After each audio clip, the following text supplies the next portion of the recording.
Donc, j'essaie d'expliquer maintenant comment, donc, juste pour donner des noms, hein, parce que des fois dans la littérature, ces genres de choses, ils ont déjà un nom. Donc, dans les cas d'une algèbre sur la cohomologie, donc si on a des algèbres sur la cohomologie d'MGN,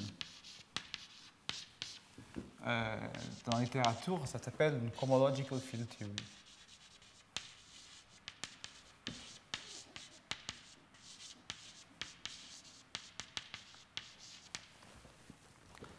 Donc ici, une autre façon de formuler ces théorèmes, c'est de dire que le théorème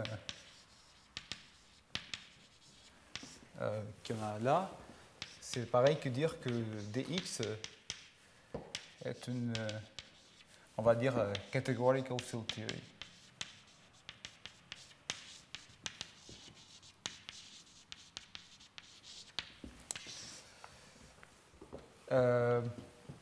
Et donc l'idée maintenant, c'est de vous expliquer comment ces genres de résultats, comment montrer ces résultats-là. Et l'idée, c'est de montrer que le functeur qui est ici, qu'on a défini comme ça,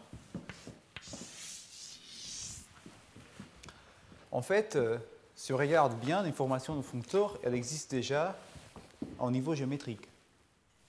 On a une flèche de stabilisation et une flèche d'évaluation. D'accord? Et donc, en fait, on peut voir la flèche, on peut voir cette correspondance comme une flèche entre ces deux objets.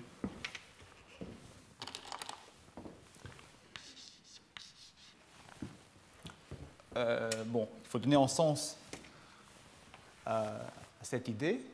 Donc l'idée, c'est que si on part de C, une catégorie, on peut toujours construire une autre catégorie qu'on appelle C correspondance, où les objets sont des objets de C, et les morphismes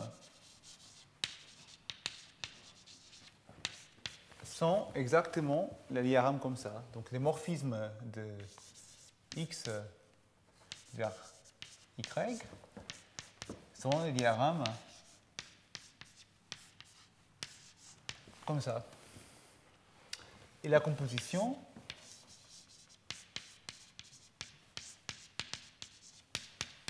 bon, il faut une hypothèse. On suppose que la catégorie admet des produits fibrés. Et pour la composition, si on a un morphisme de X vers Y et un morphisme d'Y vers T, donné par un couple Z', la composée, c'est par définition le produit fibré.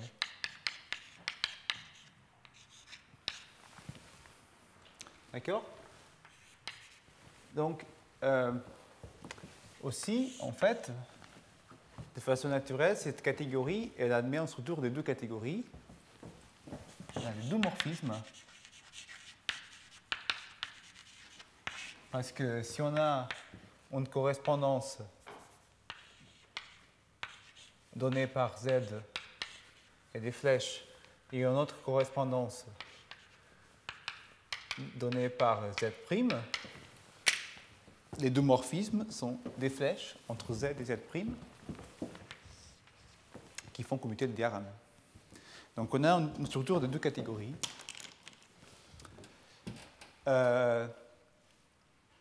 Et donc maintenant je pourrais énoncer le théorème principal qu'on a montré avec N. C'est que donc on a ces diagrammes-là. Ces diagrammes-là, on peut les voir comme des flèches dans la catégorie des correspondances dans les champs. Donc ça, c'est un diagramme des champs. On peut voir ça comme une flèche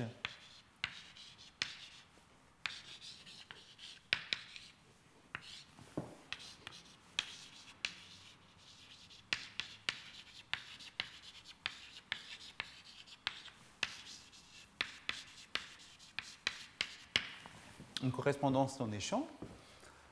En fait, on peut jouer un petit peu avec ce diagramme. On peut aussi voir cette correspondance comme une flèche entre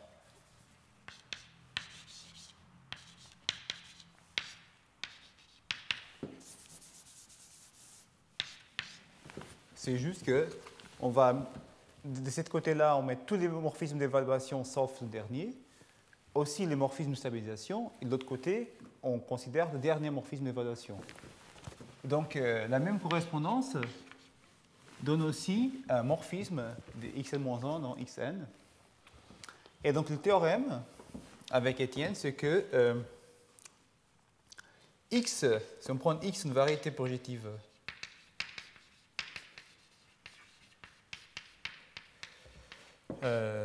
lisse sur C, on fixe G égale 0. Ça va bientôt expliquer pourquoi on a besoin de ça. Alors, X, la variété, en tant qu'objet dans la catégorie des champs dérivés, correspondance, est une MGN algèbre en tant qu'objet dans la catégorie des correspondances dans les champs. C'est-à-dire, si on regarde la correspondance comme un morphisme dans cette catégorie des correspondances, cet morphisme-là, c'est la multiplication pour une structure d'algèbre sur X. D'accord ?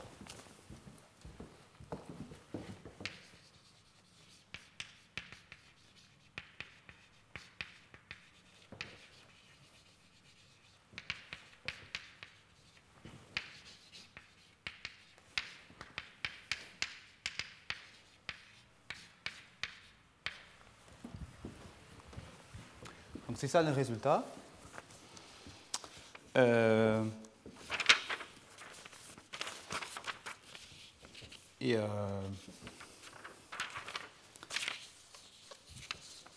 Et comment on récupère l'énoncé qui est ici pour des catégories dérivées? Bon, ça vient de la propriété universelle de la catégorie des correspondances.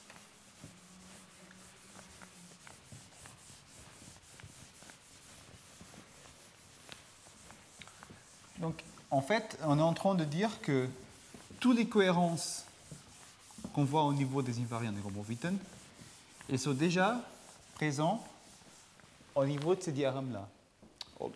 Bon, de tous les systèmes de diagrammes comme ça, avec toutes ces cohérences.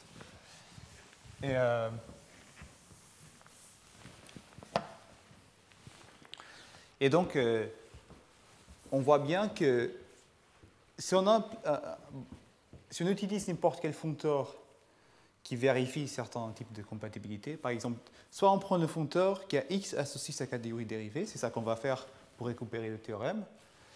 On récupère bien ce théorème. Si on applique directement le foncteur K théorie, on récupère les invariants Guy-Vontarli.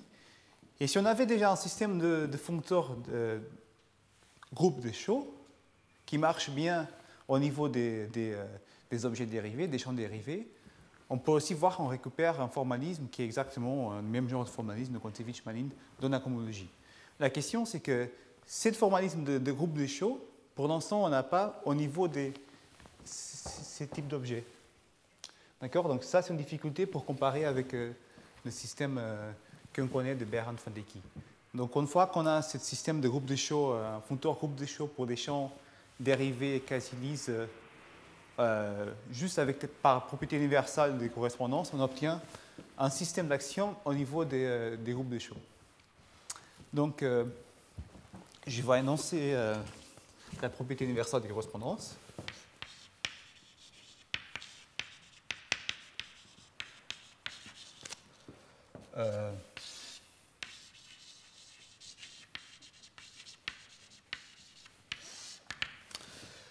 Donc, on prend C une catégorie.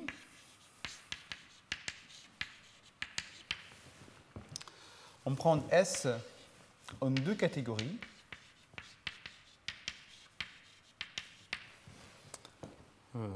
Et on prend f, donc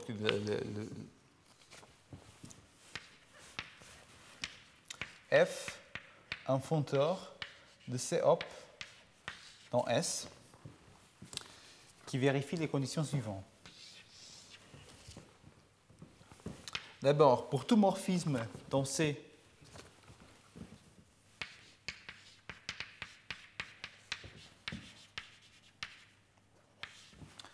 on demande que f de f, donc c'est un morphisme dans S, on demande qu'il admet un adjoint. Donc toujours en sens, pour parler des adjoints dans une deux catégories, pour un morphisme dans une deux catégories. L'exemple qu'on va appliquer ça immédiatement, ça va être f, donc SC c'est la catégorie des champs dérivés. Bon, c'est une infinie catégorie, il y a toujours des difficultés ici, mais ça c'est des champs dérivés. Ici on va avoir les deux catégories des catégories, des infinies catégories, et f c'est le functeur catégorie dérivée. Donc, dans ces cas-là, la condition ici est en train de dire que les functeurs de tir en arrière admettent un adjoint. Donc, on va penser à ça comme 4 infinis. Ça comme des champs dérivés.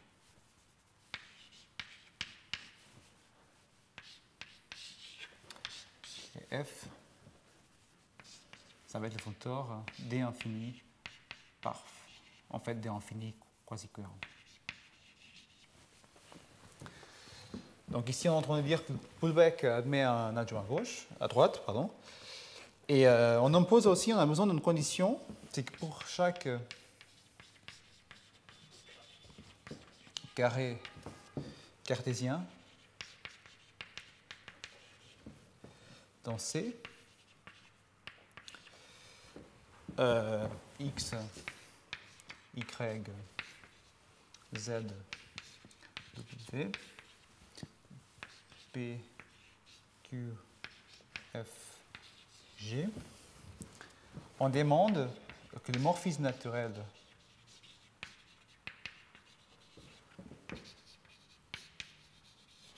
f de p en f q bar, c'est-à-dire on demande la formule de changement de base, c'est-à-dire que pousser en avant, pardon, le pullback après pousser en avant, c'est le pousser en avant après le pullback. Donc c'est la même chose que changement de base.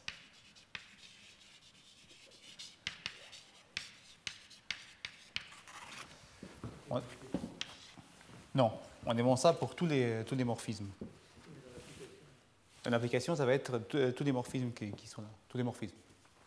Bon, c'est pas tous les morphismes. Les morphismes qui vont intervenir dans la correspondance, en fait, voilà, on va se restreindre à une sous-catégorie, une sous-classe des morphismes ici, qui vérifie cette condition. Et voilà, donc à chaque fois qu'on se donne une catégorie, deux catégories, un functeur comme ça, qui vérifie les changements de base, alors il existe un unique, un deux functeurs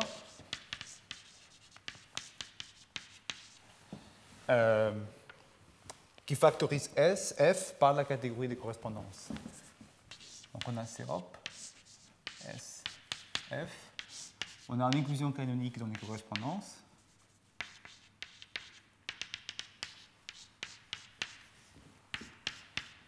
Il existe un unique functeur F bar. Et F bar qui est donné exactement si on a une correspondance X, Y, Z qu'on appelle comme F. F bar d'une correspondance, ça va être, donc ça, U, V, c'est image directe par V et F de U. D'accord? C'est ça la propriété universelle. Et on a besoin de changement de base pour voir que ça donne bien un functeur, ça se compose bien. Voilà, donc on va appliquer ça en fait. Bon, ça, on restreint une sous-catégorie des champs d'Artin.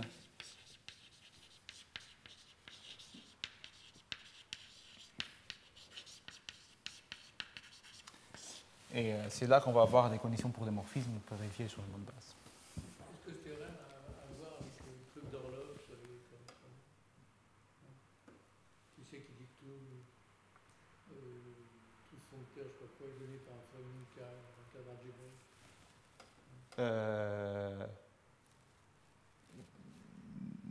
Je vois pas, mais non, je pense que ça c'est simplement un théorème qui dit que les foncteurs et communautés coordonnées en infinie catégorie, c'est le produit des foncteurs. C'est un peu vraiment carré. Ouais. Mais bon, c'est vrai qu'ici, on a besoin de ces résultats pour montrer ces genres d'énoncés. Et ça, bon, je veux juste dire pour les infinis de catégorie,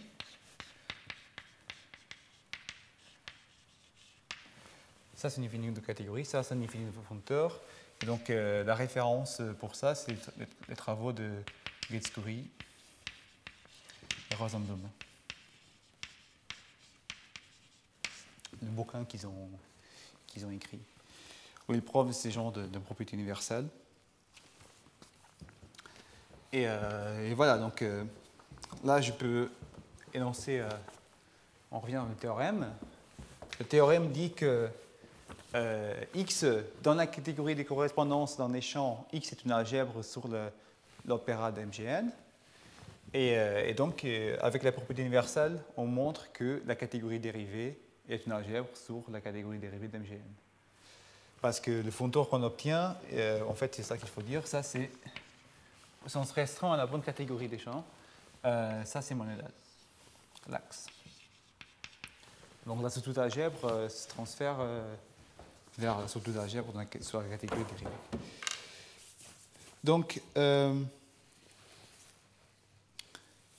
vais peut-être dans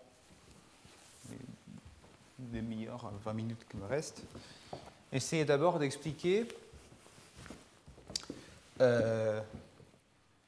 juste donner une idée du genre de phénomène qui est caché dans un théorème. Donc, comment on montre que ces genres de correspondances donnent bien une algèbre? Et donc, pour ça, je ne vais pas vraiment faire le lien avec... bon, je vais annoncer un théorème général qui marche pour n'importe quelle opérade. Je vais donner un exemple, mais je n'ai pas le temps de faire le lien après d'expliquer en détail comment ça... Pardon. Ici, on prend des champs d'Artin. Oui. Et les morphismes, en fait, dans les diagrammes qu'on va avoir, tous les morphismes sont des morphismes... attends, je ne veux pas me tromper. Tout ça, c'est... Oui, c'est hors amplitude finie, en fait, tous les morphismes. Et c'est ça qu'on a besoin à la fin.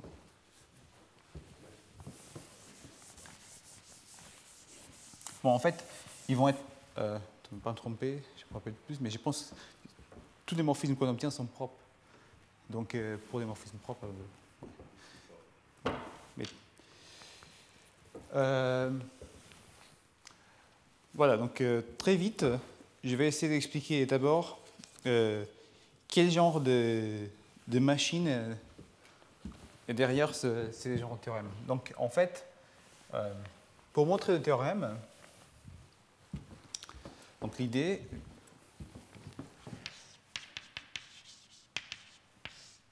c'est le principe, c'est les actions des membranes.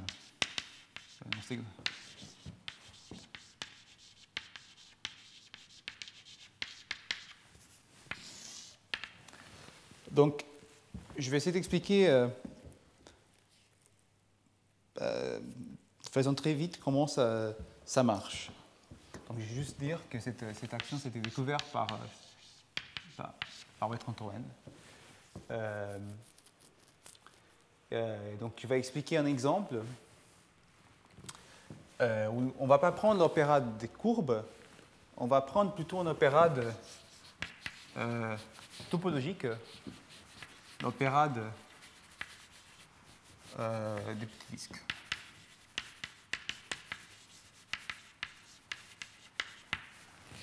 C'est un exemple que j'aime bien parce que c'est facile à expliquer, je pense. Et donc, je rappelle l'opérade de petit disque, comment on définit cette opérade. Donc, je rappelle que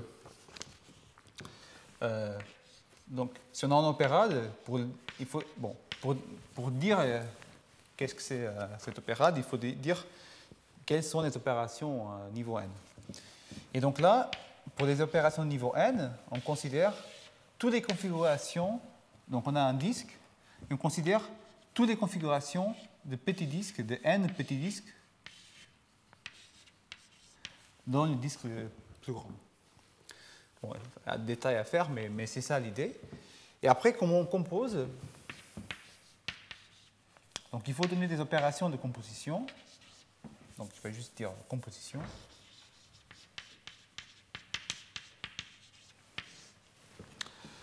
Donc, c'est des opérations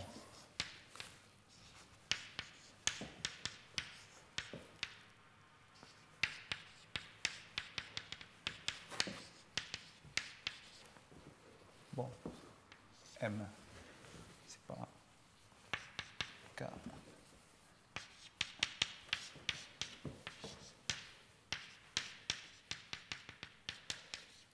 Bon, je n'ai pas dit, mais cette opérade-là, ça forme un espace topologique. On peut le donner en topologie. Et les applications de recueillement vont tous être continues. D'accord? Donc là, c'est l'espace de toutes les configurations de petits disques. Et les opérations de composition sont données de façon suivante. Si on a un disque avec K petits disques, et après, si on a K petits disques chacun avec N1, ici avec NK petits disques dedans. Bon, l'opération de composition, ici on a K. On prend le petit disque avec K petits disques dedans, et pour chaque petit disque dedans, on recolle, on va mettre ça dedans, premier petit disque, et ça dans le dernier. Pour chaque petit disque. Donc ici, on va avoir le premier petit disque, le deuxième, le dernier. D'accord? Donc c'est juste faire des opérations comme ça. Donc, comment? Oui, et efface les disques, et on efface les disques qui sont là.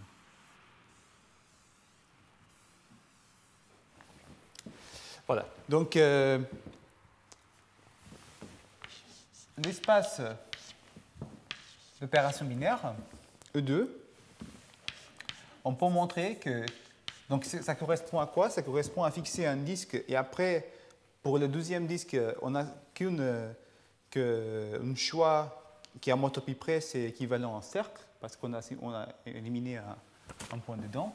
Donc, en tant qu'espace topologique, E2 est équivalent par homotopie à S1. Et donc, le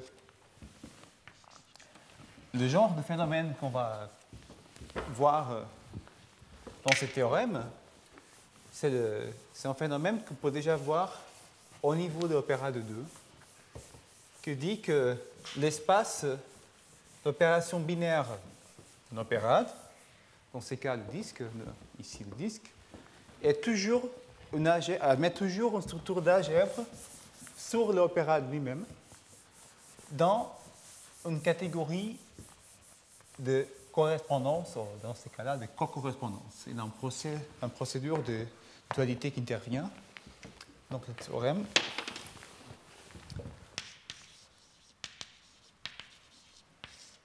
c'est que S1 est une algèbre sur l'opérade. Donc S1, c'est les opérations binaires,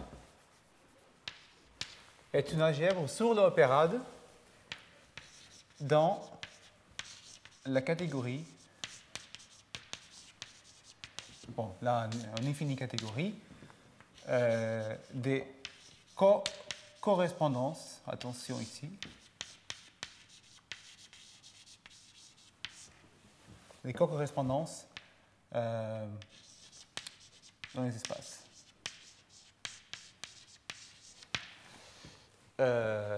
Donc, qu'est-ce que ça veut dire que S1 est une algèbre dans les co-correspondances? Ça veut dire que, donc, ici, il faut dire quelle est la structure monédale. La structure monédale est donnée par le coproduit. Et la structure d'algèbre,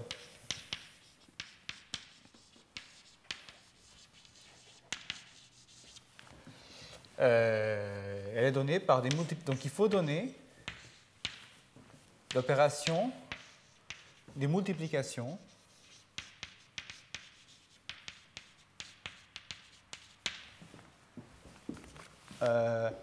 entre n copies disjoints du cercle et le cercle.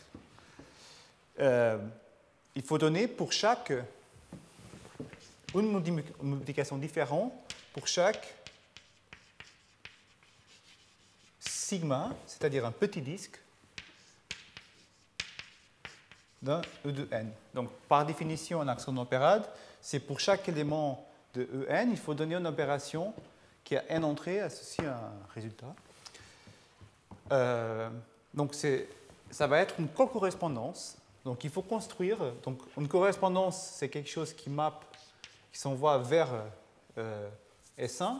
Une co-correspondance, c'est quelque chose comme ça. On a des morphismes qui sortent de la copie d'S1. D'accord? Et donc, si on a une configuration de petit disque,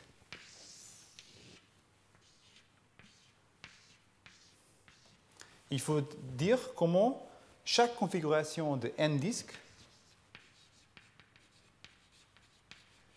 détermine un diagramme comme ça. Bon. Donc il faut donner des. On va faire. Qu'est-ce qu'on va faire? On va considérer. Bon, c'est pas. En fait, c'est le résultat qui sort de l'énoncé. C'est que S1, on peut le voir ici comme le cercle extérieur. Donc on considère l'inclusion du cercle extérieur dans le cercle donné par la configuration du petit disque. Ici, on a n copies d'S1 et on va voir chacun comme l'inclusion du petit disque correspondant.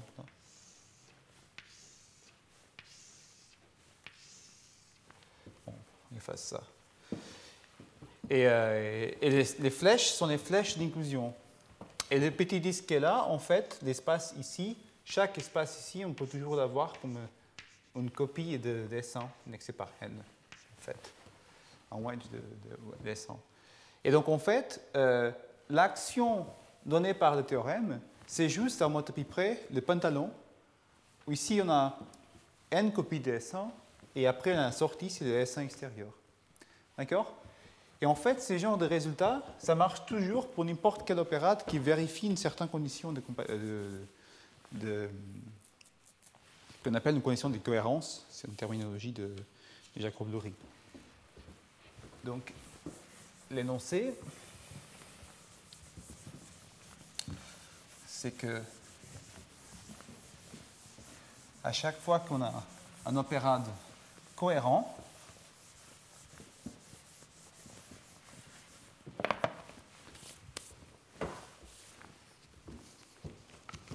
donc le théorème, c'est que si on prend O un infini opérade cohérent, donc c'est une définition introduite par Jacob-Loury,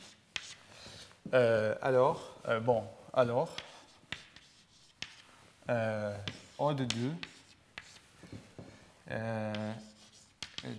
est une O algèbre dans infini opérade cohérent dans l'infini catégorie des espaces.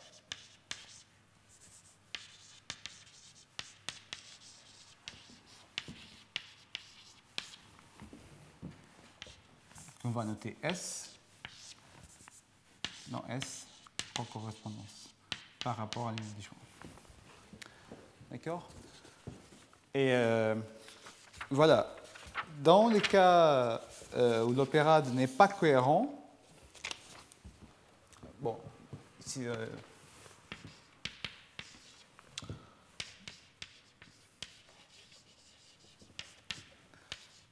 on peut quand même construire une sorte d'action qui va être, c'est pas une action en sens où on a toutes les associativités, au sens que les diagrammes commutent, mais on a une action faible, c'est-à-dire qu'on a des transformations d'axes qu'on contrôle bien, donc on a une action en algèbre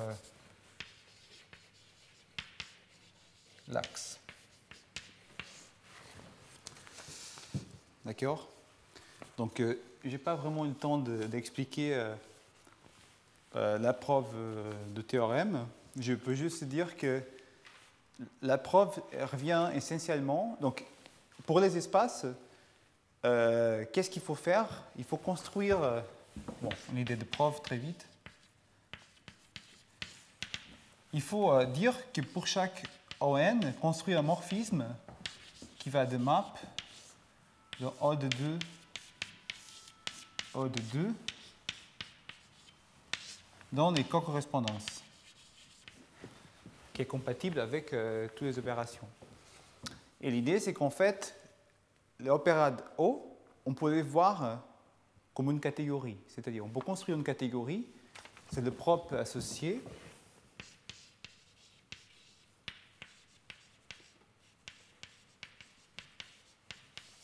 qu'on va noter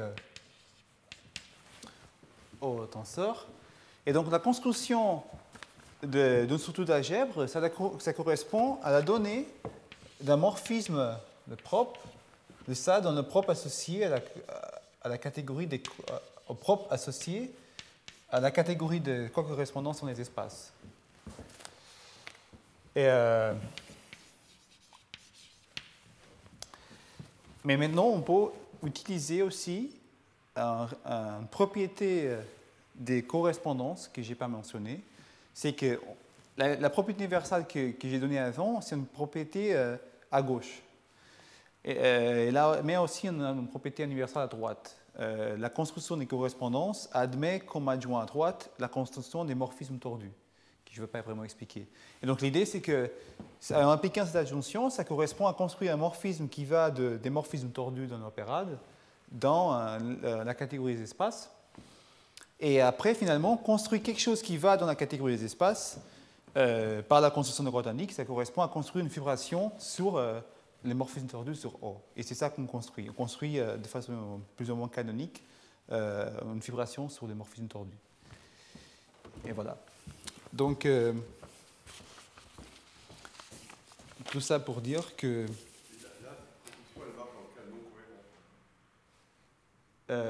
oui, tout ça marche dans le cadre non cohérent. Donc, en fait, tout ça revient équivalent à faire cette fibration de Grothendieck. La fibration de Grothendieck,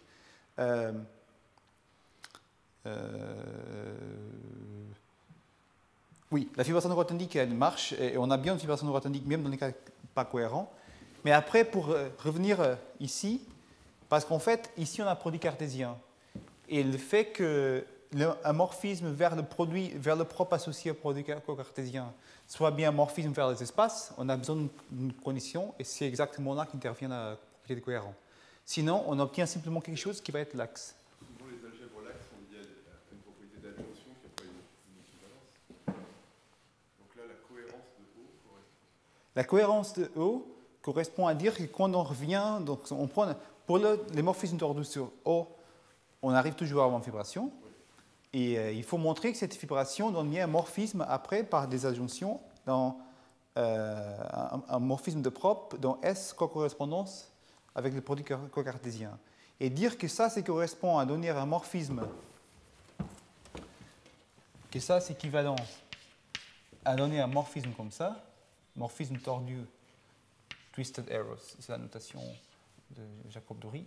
Donc pour dire que ça correspond finalement à donner simplement un functeur vers les espaces, pour dire que quelque chose comme ça donne bien quelque chose compatible avec les coproduits, on a besoin de l'hypothèse de cohérence.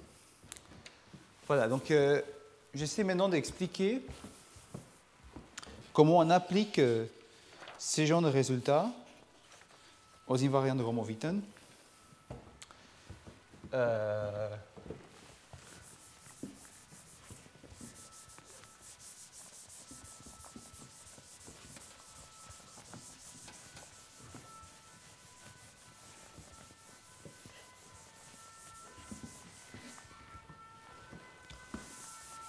Donc le problème, c'est que l'opéra d'MGN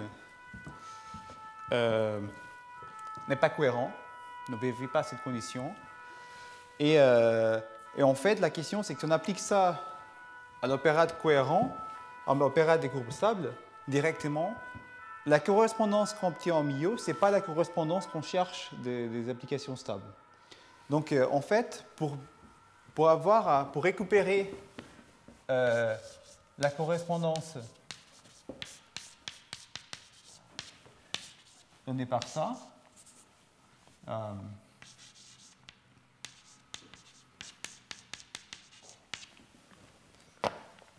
pardon. Pour récupérer cette correspondance, pour la faire sortir de ces genres de formalisme, on va travailler d'abord avec une autre version de l'opéra des courbes stables. Donc, première étape, on considère une version de l'opéra des courbes stables qui a été introduite par Costello.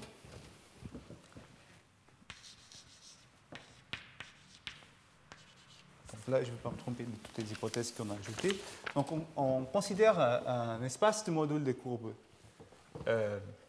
pré-stable. Donc ça, c'est une définition de Costello. Donc c'est les champs suivants. C'est des champs des courbes pré-stables. D'accord? On avait déjà mentionné un champ de courbes pré-stables la semaine dernière. Mais là, on va ajouter de façon formelle, à chaque composant irréductible, on va l'ajouter un bêta formel, tel qu'il est la somme de tous ces bêtas pour tous les composants, soit le bêta qui est ici. Donc, les champs des courbes pré-stables de genre G, avec n points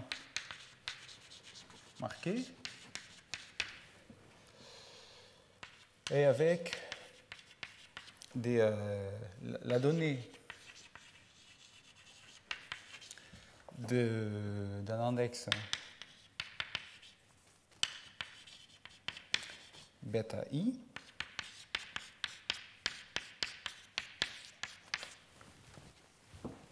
attaché à chaque composant irréductible.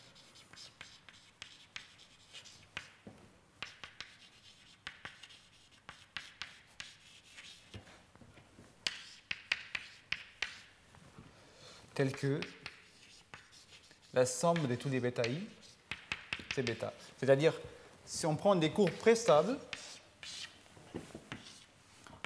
C1, C2, C3, Cn, et on va distribuer des bêtas, bêta 1, bêta 2, bêta 3, bêta n, d'accord? Et et si, c'est ça la condition, bon, si les bêta I est 0 sur CI, alors on se restreint à travailler avec des courbes stables. Donc, a priori, les courbes sont pré-stables, d'accord? C'est juste que si l'index attaché à un composant est 0, alors on demande que la courbe soit stable dans ce composant. D'accord? Et donc, aussi, la famille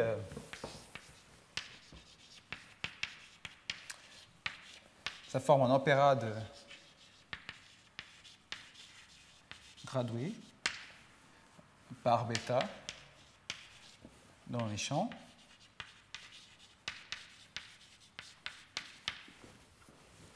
D'accord? Et une propriété importante qu'on va utiliser tout le temps, c'est que pour cet opérade ici, la courbe universelle, c'est bien l'application d'oubli du dernier point marqué.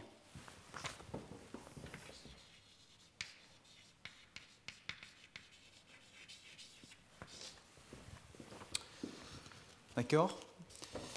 Et donc, voilà comment on récupère. Donc, faire attention, l'opérade ici n'est pas cohérent. Donc, on a une action qui est faible. Mais l'avantage de cette opérade, c'est que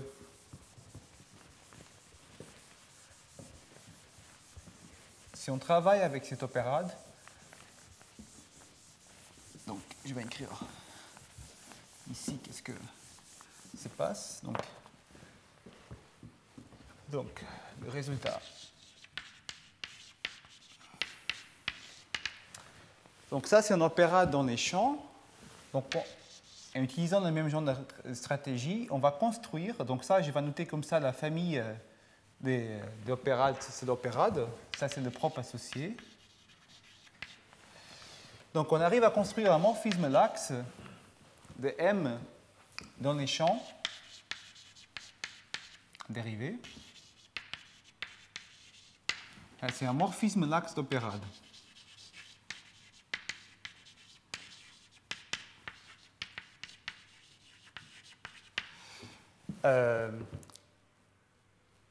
Qui donne une action sur l'espace de l'opération binaire.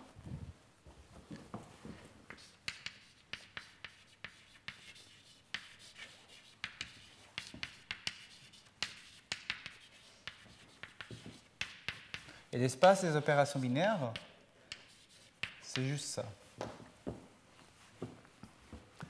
Il y a un décalage entre, si on a 3 points marqués, ça veut dire qu'on a 2 points qui sont de l'entrée de l'opération et le troisième point c'est la sortie de l'opération. Donc il y a toujours un décalage entre le n qui fait le comptage des points et le n qui c'est le nombre d'entrées de l'opération. Et ça c'est un point. À cause exactement de la condition de stabilité.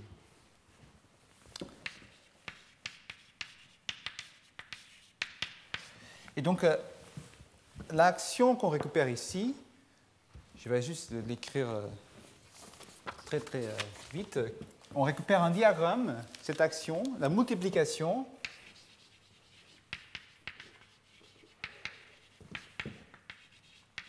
donnée par l'action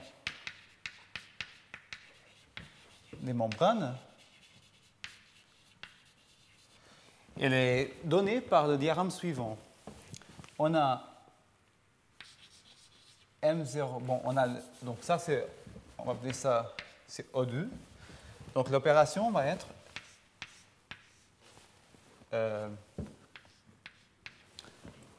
on a n copies de M03. Donc il faut dire à chaque C, donc M0, n plus 1, bêta, ça c'est notre n en n. À chaque courbe, il faut construire une façon de multiplier un produit sur M030. D'accord? Donc maintenant, je suis en train de vous décrire la correspondance induite par chaque courbe. La correspondance, c'est tout simplement la courbe elle-même avec les points marqués. Si on a n plus un point marqué, ici on a n, ici on a le dernier.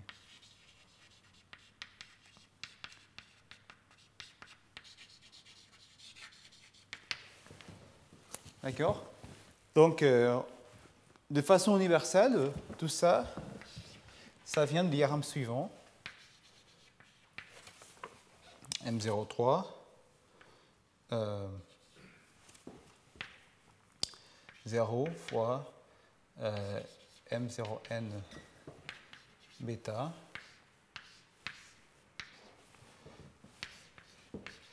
M0n plus 1 bêta M03 0 fois Et ici, on a l'application d'oubli.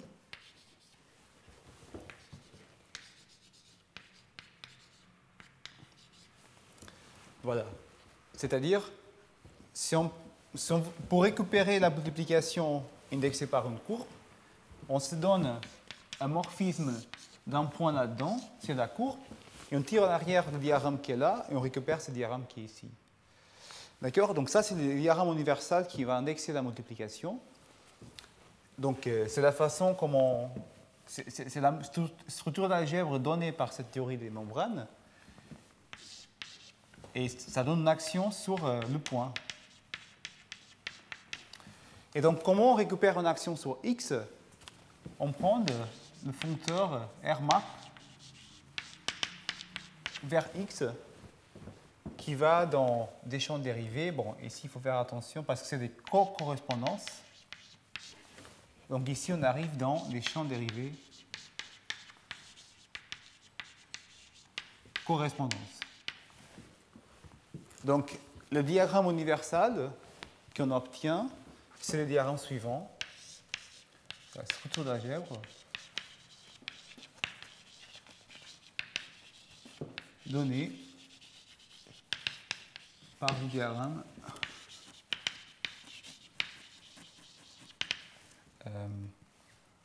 donc d'abord Rmap d'un point vers X, c'est X. Donc le diagramme qu'on obtient, c'est le diagramme suivant.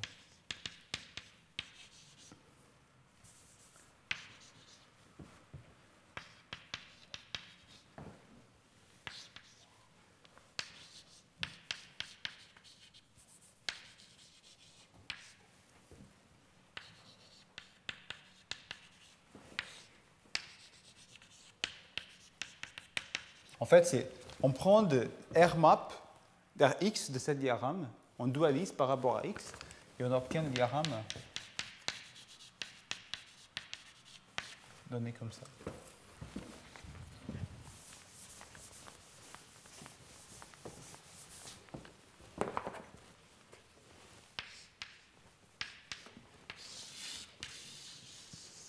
Ça, c'est le diagramme qu'on obtient si on fait Rmap vers X. Et évidemment, ici, on n'est pas très loin du champ d'application stable qu'on a défini la semaine dernière. Parce que là, on parle des courbes préstables, mais et dedans, on peut trouver un sous-champ ouvert, c'est des champs M0, 0, N, X bêta. C'est des champs d'application stable. C'est aussi un ouvert là-dedans. Et voilà, on vérifie que toutes les compositions données par... bon, ici on a une correspondance, on restreint en autre correspondance, c'est la partie ouverte qui est ici, et ça donne aussi une structure d'algèbre. Et c'est comme ça qu'on montre que les champs qu'on cherche est bien la correspondance induite par le théorème. Voilà, donc juste pour finir très vite, là on a construit une application, on a montré que X est une algèbre sur les champs de Costello, mais en fait, les champs de Costello,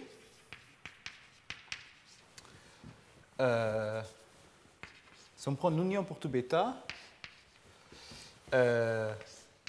bon, on veut montrer que X est aussi une algèbre sur des champs des courbes préstables. Malheureusement, on n'a qu'un morphisme. C'est des morphismes de stabilisation. Donc c'est un morphisme, on a une algèbre sans sauveparade, ça agit sur X. Et comment faire pour construire une action de MGN? Il faut un morphisme dans notre sens pour composer. Mais en fait, l'idée c'est que dans les correspondances, un morphisme de ça vers ça, c'est aussi un morphisme de ça vers ça dans les correspondances. Donc on a un morphisme d'opérade dans les correspondances.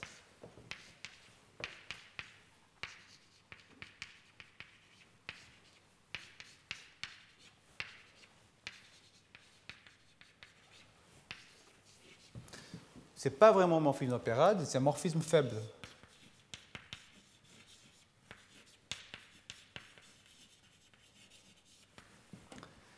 D'accord?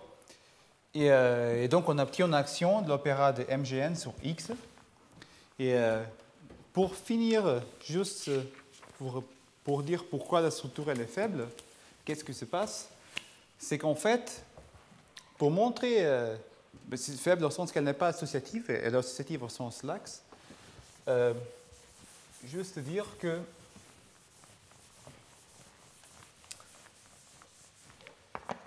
la raison, c'est qu'on si on essaie de composer, de voir comment ça, si on essaie de montrer l'associativité pour cette flèche d'opérade, on tombe sur ce morphisme-là, un morphisme de recollement.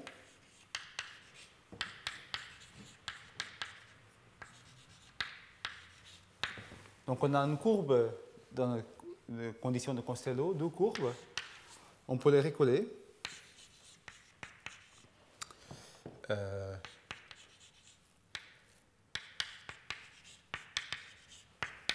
Et on tombe sur le produit fibré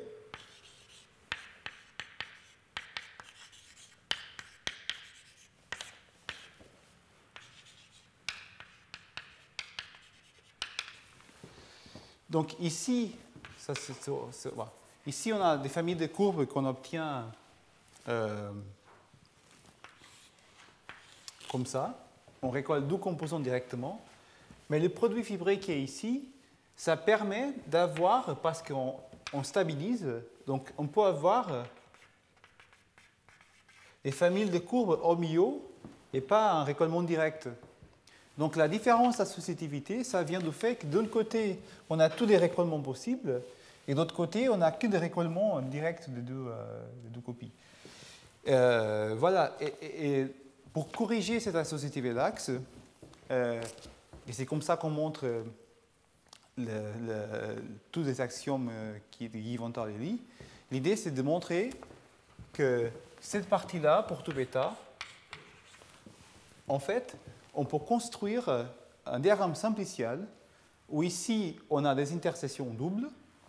Après, on peut avoir des intersections triples.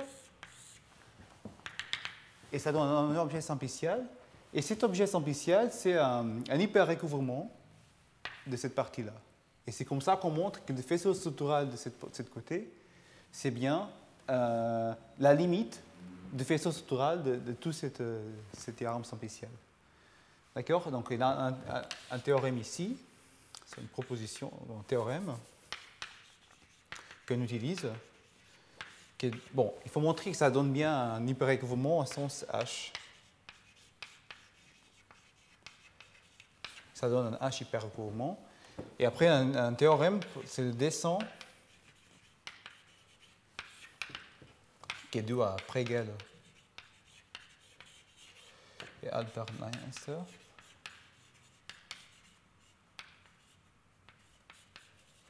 Qui dit que les complexes parfaits à la descend H. D'accord? Au sens dérivé. D'accord? Donc, voilà. Donc, on montre bien que ce diagramme-là, c'est un H recouvrement. Et du coup, le faisceau structural, le côté droite, c'est bien la limite de tous ces côtés gauche. Voilà. Et une fois qu'on a cette formule pour le faisceau structural à deuxième côté, on trouve bien la formule des concurrences et tous les aspects combinatoires de Guy von Tardelli et de Kontsevich. En fait, la question, c'est qu'une fois qu'on passe des groupes de Shor, ces morphismes-là, il va être birationnel, le premier morphisme. Et donc, du coup, on n'a pas besoin de toute la résolution simpliciale. Donc, au niveau des groupes de Shor, ces deux choses vont être déjà... On n'a pas besoin d'ajouter toutes ces cohérences supplémentaires. Voilà. Donc, tout ça pour expliquer comment on récupère cette action.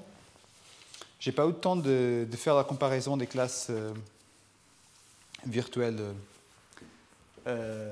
qu'on obtient comme ça et les classes Beran-Fantiki. De toute façon, c'est juste un argument de déformation code normale. Je vais peut-être le mettre sur les notes. Je vais le laisser sur les notes. Voilà. Merci.